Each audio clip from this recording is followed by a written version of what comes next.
নমস্কার দর্শক বন্ধুগণ, সাধক জীবন চ্যানেলে সকলকে স্বাগত জানাই। আজকে শ্রীমৎ কুলদানন্দ ব্রহ্মচারীজিউ রচিত শ্রী শ্রী সদ্গুরু সঙ্গ, তার গুরুদেব শ্রী শ্রী বিজয় কৃষ্ণ গোস্বামীর কিছু অলৌকিক ঘটনাবলী থেকে পাঠ। আজকে দ্বিতীয় খণ্ড, গোপীনাথজির মন্দিরে মহোৎসব, ঠাকুরের নৃত্য। শ্রী বৃন্দাবনে আসিয়া কুঞ্জ হইতে এ পর্যন্ত বাহির হই নাই। শুনিলাম আজ শ্রী গোপীনাথজির মন্দিরে সংকীর্তন মহোৎসব হইবে।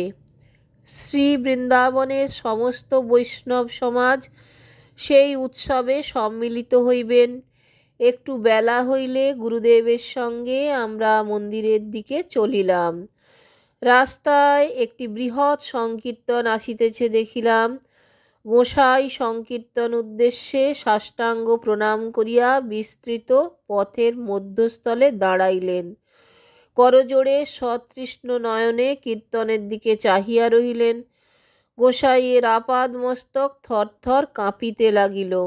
দেখিতে দেখিতে মৃদঙ্গ করতালের ধ্বনিতে চতুর্দিক কম্পিত করিয়া কীর্তনটি গোসাইয়ের সম্মুখে আসিয়া পড়িল। বৈষ্ণবগণ গোসাইকে দর্শন করিয়া দ্বিগুণ উৎসাহের সহিত গান করিতে লাগিলেন।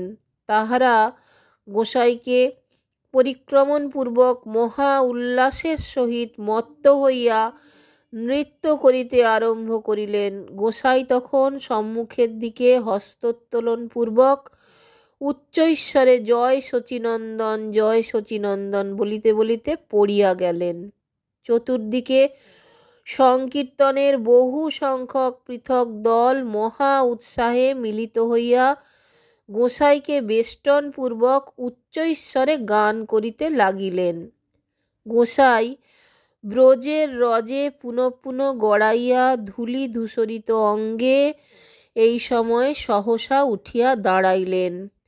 পরে খোল করতালের তালে তালে দু চারবার পা ফেলিয়া এক্কেবারে লাফাইয়া উঠিলেন।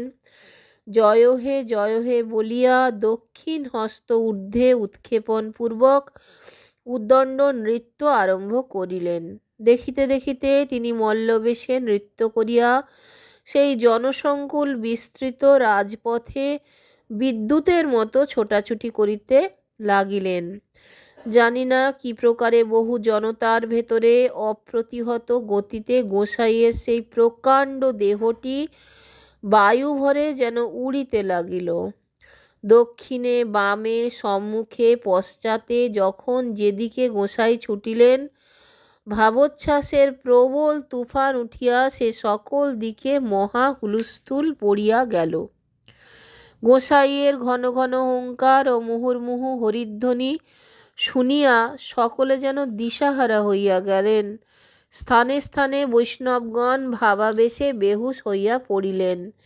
এই সময় গোসাই কীর্তনস্থলে সর্বত্র ছোটাছুটি করিয়া স্থানে স্থানে একবার চকিতের মতো দাঁড়াইয়া অমনি সম্মুখের দিকে হস্তদ্বয় প্রসারণপূর্বক জয় শচীনন্দন বলিতে বলিতে ভূমিতে পড়িয়া গড়াইতে লাগিলেন।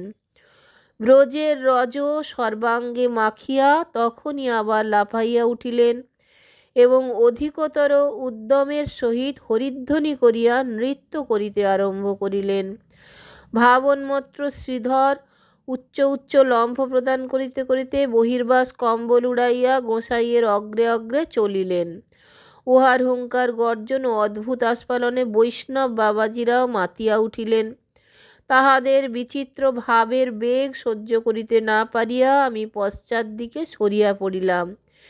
এই সময়ে আমার পিছন দিকে চাহিয়া দেখি গোসাইনন্দন শ্রীমৎ জগজীবন দৌড়াইয়া আসিতেছেন। জগজীবন ঢাকা গেন্ডারিয়া আশ্রমে আছেন ইহাই জানি। অকস্মাৎ তাহাকে এ সময় কীর্তনস্থলে উপস্থিত দেখিয়া বড়ই বিস্মিত হইলাম। সংকীর্তনস্থলে গোসাইকে দেখিয়া জগজীবন মত্ত হইয়া উঠিলেন। বহু দূর হইতেই ঠাকুরকে ধরিবার জন্য হস্তদ্বয় প্রসারণপূর্বক বারংবার অগ্রসর হইতে চেষ্টা করিলেন, কিন্তু মাতালের মতো স্খলিত পদে চলিতে গিয়া পদে পদে দক্ষিণে বামে পড়িয়া যাইতে লাগিলেন। আমি যোগজীবনকে ধরিয়া রহিলাম। এই সময়ে গোসাই হঠাৎ পশ্চাৎ দিকে মুখ ফিরাইয়া দাঁড়াইলেন এবং যোগজীবনের প্রতি ক্ষণকাল স্থিরভাবে দৃষ্টি করিয়া উচ্চকণ্ঠে হরিধ্বনি করিতে লাগিলেন।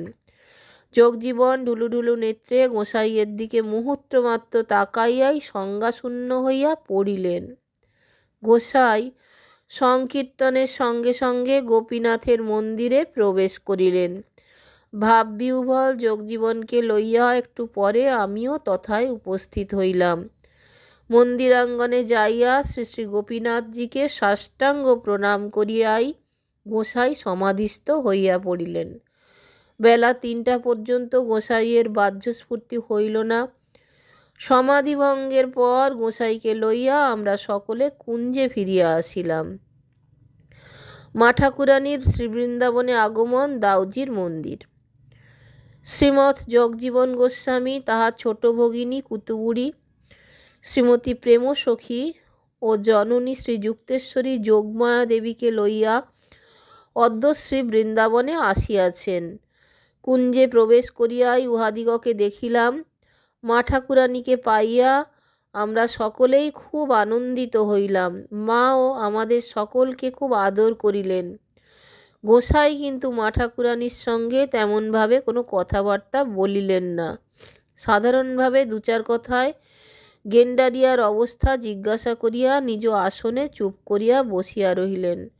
শুনিলাম মা ঠাকুরুন এবার গোসাইকে কোনো প্রকার সংবাদ না দিয়াই এখানে আসিয়াছেন। গোসাইয়ের শরীরের দুরবস্থা মা ঠাকুরুনের বিশেষ রূপে জানিতে পারিয়া অস্থির হইয়া পড়িয়াছিলেন।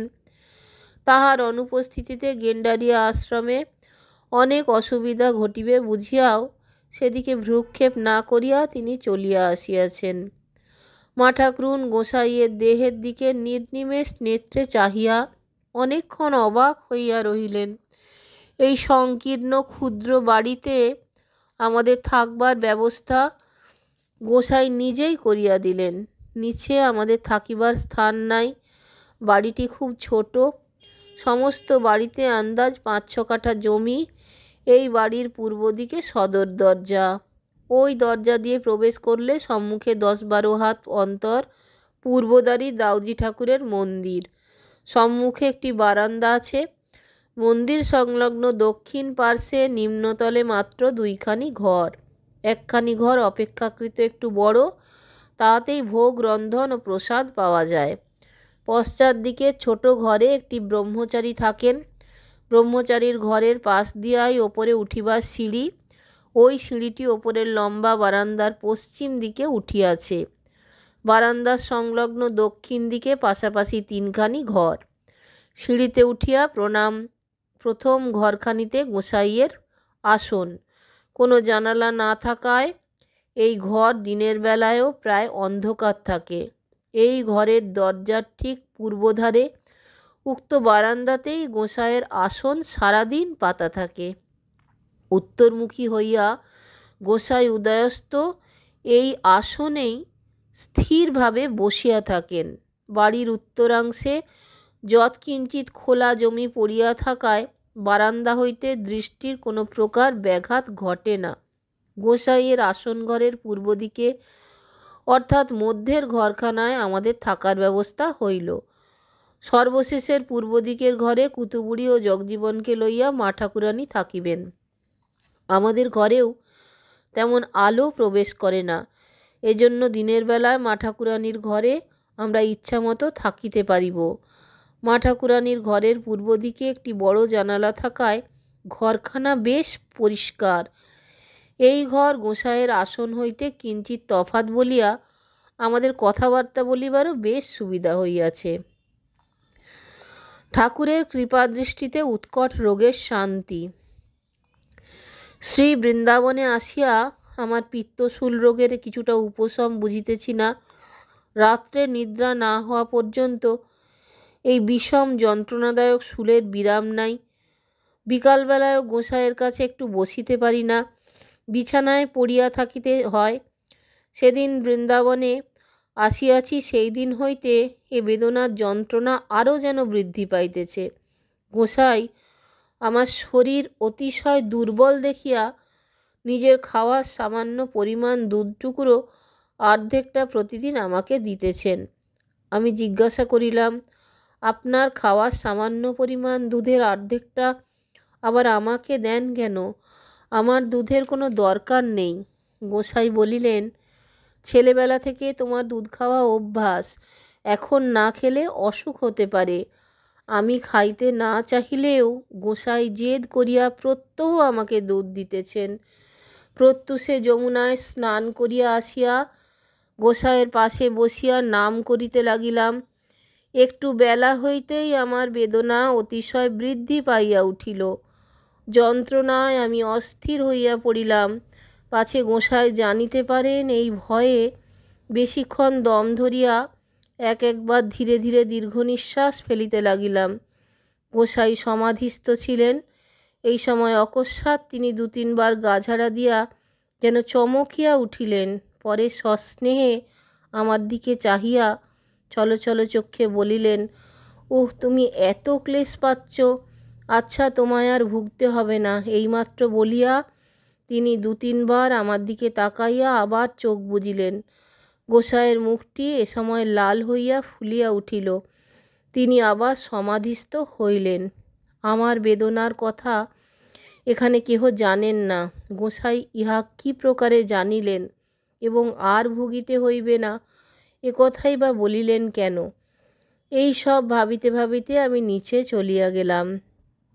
আহারান্তে ঠাকুরের কাছে বসিয়া নাম করিতেছি। একটু অন্যমনস্ক হইয়া পড়িলাম। এ সময় ধীরে ধীরে জানি না কখন বেদনাটি আমার কমিয়া গেল। কিছুক্ষণ পরে বেদনা এক্কেবারে নাই দেখিয়া চমকিয়া উঠিলাম। ভাবিলাম, এ আবার কি হইল? এতকাল যাবৎ যে দুঃসহ যন্ত্রণা অবিচ্ছেদে ভোগ করিয়া আসিতেছি, অকস্মাৎ তাহা কোথায় গেল? আমি এই অসম্ভব সংগঠন দেখিয়া কিছুকাল স্তম্ভিত হইয়া রহিলাম।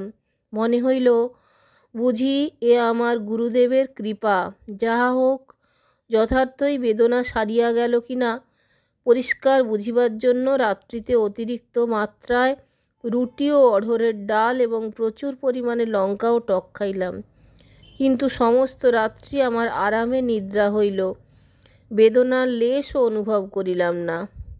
আজ সকালে যমুনায় স্নান করিতে আসিয়া দেখি গুরুদেব স্বীয় আসনে স্থিরভাবে বসিয়া রহিয়াছেন, কিন্তু তাহার চেহারাটি একেবারে কালো হইয়া গিয়াছে। ঠাকুরের মুখ শ্রী দেখিয়া আমার বুক যেন ফাটিয়া গেল। অমনি হাতের বস্ত্র ছুঁড়িয়া ফেলিয়া চিৎকার করিয়া পড়িয়া গেলাম। ঠাকুরের পা জড়াইয়া ধরিয়া কাঁদিতে কাঁদিতে বলিলাম, আমার রোগ নিয়ে আপনি কালো হইয়া গেলেন। আমার রোগ আমাকেই দিন, উহা আমিই ভুগিব। ঠাকুর আমার হাতখানা ছাড়াইয়া দিয়া বলিলেন, ও কি, অমন করছো কেন? ভোগ টোগ ওসব কিছুই তো নয়, কাহার ভোগ কে নেয়? এইমাত্র বলিয়া ঠাকুর চক্ষু বুজিলেন। আমি আর কিছু জিজ্ঞাসা করিবার অবসরও পাইলাম না। বসিয়া বসিয়া কাঁদিতে লাগিলাম। মনে হইতে লাগিল, আহা, ঠাকুর আমার জন্য কি দুঃসহ যন্ত্রণা ভোগ করিতেছেন। ব্রহ্মচারী মহাশয় আমাকে বলিয়াছিলেন, এ রোগ প্রারব্ধের ভোগেই শেষ হবে। এখন হাত বুলায়ে সারাইয়ে দিতে পারি, কিন্তু তাহলে জন্মান্তরে আবার ভুগতে হবে। আহা, তখন আমি যদি ব্রহ্মচারীর কথায় রাজি হইতাম, বুকে হাত বুলাইতে দিতাম, তাহলে এখন আমার ঠাকুরের বুকে এই দারুণ সেল পড়িত না। রোগের যন্ত্রণা অপেক্ষা আমার এই ক্লেশ অধিক বোধ হইতে লাগিল। মনে মনে প্রার্থনা করিতে লাগিলাম, ঠাকুর, এই আশীর্বাদ করো যেন তোমার এই দয়া জীবনে না ভুলি। আমাকে সুস্থ শীতল রাখিতে এই ভয়ঙ্কর ভোগ লইয়া নিজ বুকে আগুন ধরাইলে, এ কথা স্মরণে রাখিয়াই যেন আমার এ জীবন শেষ হয়। আহারান্তে কিছু সময় গুরুভ্রাতাদের সঙ্গে গল্পে কাটিয়া যায়। প্রত্যহ 3টার সময় ঠাকুরের নিকট হরিবংশ পাঠ করিতে থাকি। ঠাকুর উহা শুনিয়া বড়ই আনন্দিত হন। আমি পাঠের সময় ঠাকুরকে বড়ই বিরক্ত করি। হরিবংশের তত্ত্বকথা আমি কিছুই বুঝি না। ঠাকুরকে আর জিজ্ঞাসা করিলাম, এসব কথা তো কিছুই বুঝি না, শুধু শুধু পড়িয়া গেলে লাভ কি? ঠাকুর বলিলেন, এখন শুধু পড়েই যাও, সাধনেতে করে যখন এসব তত্ত্ব প্রকাশ পাবে তখন এসব বুঝবে। একবার পড়ে রাখা ভালো। তত্ত্ব প্রকাশ হলে তখনই তো সব জানবো, তবে আর এখন পড়া কেন? ঠাকুর বলিলেন, না, পড়া থাকা ভালো। প্রত্যক্ষ হলে তখন এ সকল শাস্ত্র পুরাণের লেখা দেখে বিশ্বাস আরও দৃঢ় হবে। যদি 20 বৎসর পরে একটা বিষয় প্রত্যক্ষ হয়, তাহলে তার প্রমাণ কোনো গ্রন্থে কোথায় কোন অংশে আছে তাহা মনে হবে কিরূপে? ঠাকুর, একবার পড়া থাকলে প্রত্যক্ষ বিষয়টি কোথায় পড়া হয়েছিল 20 বৎসর পরেও তা স্মরণ হয়। ঠাকুরকে নানা প্রকার প্রশ্ন করিয়া অনেকক্ষণ কাটাইলাম। ঠাকুর প্রত্যহই বিকালবেলা শ্রীমদ্ ভাগবত পাঠ শুনিবার জন্য শ্রীযুক্ত নীলমণি গোস্বামী মহাশয়ের বাড়ি যান। উক্ত গোস্বামী মহাশয় স্বয়ং উহা পাঠ করিয়া থাকেন। আমরাও সকলে ঠাকুরের সঙ্গে গিয়া থাকি। এরূপ ভাগবত পাঠ নাকি শ্রীবৃন্দাবনে কেহ শুনেন নাই। এক একটি শ্লোকের ব্যাখ্যাতে উক্ত গোস্বামী মহাশয় 1 ঘণ্টাও কাটাইয়া দেন। ঠাকুর বলিলেন, গ্রন্থপাঠের সময় ওর ব্যাখ্যায় জ্ঞান ও ভক্তি মূর্তিমান হয়ে প্রকাশ পায়। এরকম অসাম্প্রদায়িক ব্যাখ্যা আজকাল শোনা যায় না। শ্রীযুক্ত নীলমণি গোস্বামী মহাশয় ঠাকুরকে কাকা বলিয়া ডাকেন, বড়ই ভক্তি করেন। কথা প্রসঙ্গে আজ এক সময় ঠাকুরকে জিজ্ঞাসা করিলাম, শুনিয়াছি আমাদের বিষম মানসিক ভোগগুলি আপনি গ্রহণ করেন। প্রারব্ধের উৎকট দৈহিক ভোগও কি আপনাকে ভুগতে হয়? ঠাকুর বলিলেন, ওরে বাপু, সবই ভুগতে হয়। দর্শক বন্ধুগণ, যদি ভালো লাগে তাহলে অবশ্যই চ্যানেলটা একটা লাইক, শেয়ার, সাবস্ক্রাইব করে সঙ্গে থাকবেন। সকলকে অজস্র ধন্যবাদ চ্যানেলে এসে আপনাদের সময় দেবার জন্য। শীঘ্রই ফিরে আসছি পরবর্তী পর্বে।